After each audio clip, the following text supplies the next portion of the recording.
Hey, what's going on, everyone? Welcome to another edition to Investment Real Estate, and my face is sunburned in March. We're going to be talking about flipping. So again, a lot of the stuff we're talking about is just basic education and investments, like first-time investors getting into the business, having no knowledge. What is there to learn right off the bat? We had a couple emails. I actually had an investor reach out to me, and he said, hey, awesome job what you're doing, how you're explaining it from the basics. And it's great. Thanks. I'm not trying to get into it tenfold. Obviously, there's seasoned investors that do it their ways, old school investors that they don't need education. But we're doing it for first timers. And this is a question we've been getting asked. What about flipping homes? Okay, well, first and foremost, you're going to be flipping a home two different ways. If you're buying it cash and if you're buying it with a mortgage. So we're going to talk backwards first, a mortgage. It's the first time you come across a house. How do you come across a house and what are you going to do? And the pros and cons. There's really, pros with cash is amazing. There's a couple cons, but let's talk about both. All right, so first and foremost, how do you find a house? Well, we talked about the other day. You can get them on auctions like HUDHomestore.com. You're not going to find anything right now because it's not that great of a market. When it becomes especially a buyer's market, make 100 offers a day. There's investors that do that right now. There's investors that are just grabbing stuff for their portfolio and they make hundreds and hundreds of offers. You can go around and drive around and find a house that's not in great condition. You can door knock. You can just lowball a neighborhood, right? There's so many different ways you can do it. You can have people reach out to you. But you have to find the property and assignment. Hold on. Let me explain this real quick. You can find, let's say you right now could start a relationship with investors out there that have the money, contractors, different people, and you can get relationships with them. And if you find the property, let's say the property is worth $200,000 and you get it for like $125,000, you can lock it into a contract, put the escrow down, and assign it over to them for like $150,000, make a quick $25,000, or assign it over to them for $10,000 more. And you can sit back and collect the finder's fee, which is what you charge the investor. It's a really good, and I'll do a separate video just on assignment and how it works and there's really no cons to it. You just got to make sure you have the money for the escrow, and there's a lot of legwork, right? The contract protects you pretty much, so I'll show you that another day. So flipping a house. So let's say you find a house, and the house is worth $200,000, and you can get it for $150,000. Everything has to make sense on what your ROI is, and there's so many different factors involved. Does the house need any work? If you're buying it with a mortgage, how long's the turnaround time? Because you're going to have to start paying the mortgage on that. What's going to be your closing cost? So let's erase this dollar sign. Let's say the factors of you finding a house and you're flipping a house. This is not cash, okay? So if you find the house, what is the time frame that it's going to take you to turn around and sell it? Because a lot of times people would want bigger profits, and the bigger profits might take longer. But if you can make quick cash by getting it on the market and turning around right away and selling it, that's a home run. You have to understand your capital gains, right? Capital gains. I don't even know if I spelled that. Right. But that's why before getting into flipping, talk to an accountant, explain to them what you're going to be doing, because when you make your profits from it, you're going to have a certain amount of time to put into something else, right?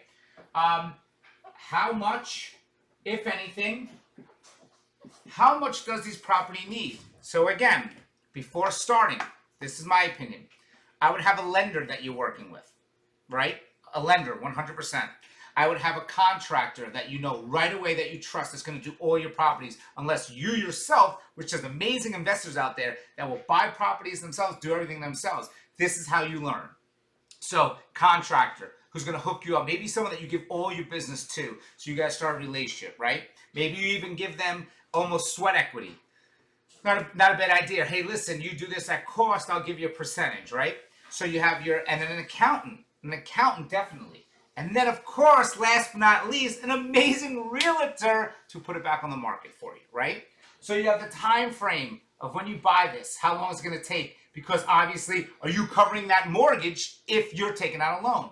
Your capital gains, how much it's going to cost, and then what are you going to sell it for, because you need to know your profits, right, after all your closing costs. So the thing is that it's all depending on the market. When you're buying a house to flip, like if you can get something in this market right now cheap enough, this is a kind of market. Let's show you like this much. This is the kind of market that if you could actually find a house cheap enough, you probably wouldn't have to do anything. You would literally just put it right back on the market and sell it. That's how amazing this market is. No inventory. People are dying to get something, and you can just take something, put it right back on the market, and make money. This is crazy, right?